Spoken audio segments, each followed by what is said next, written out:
শোন, আমি যে ডাব চুরি করে বেচছি মারে কিন্তু কইস না, মায় জানলে কিন্তু মারবো। ঠিক আছে মায়ের ভাই, মায়ের কম লাগবো না, মায় তো থুই না ফলাইছে। এই তুই না করলে মা জানবো কই থেকে? তুই না কইলে কেমনে শুনবো? হ্যাঁ, আমার কামালে আবার ঠকাই তোর, তুই মানুষ হবি না? হ্যাঁ, বেঈমান কোথাকার। না মা ঠকাই নাই তো, সমান সমান ভাগ করছে। এত টাকা আমরা থেকে কেমনে এলো?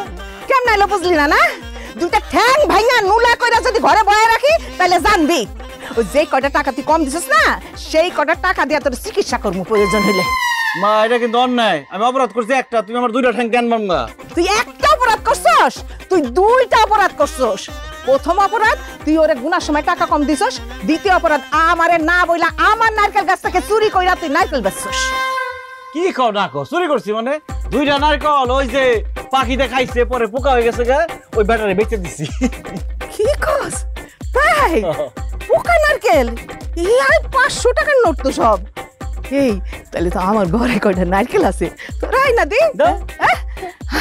আচ্ছা দেখতাছি নারকেল যেন কোন হানে রাখলাম। বলদ মাই যে পিছনে এসে দাঁড়ায় রয়েছে, আমার কবি না চুপ করে বই রয়েছে, টাকা পায়ে পাগল হয়ে গেছে। ওরে আমি আজকে কই যাইতাছস?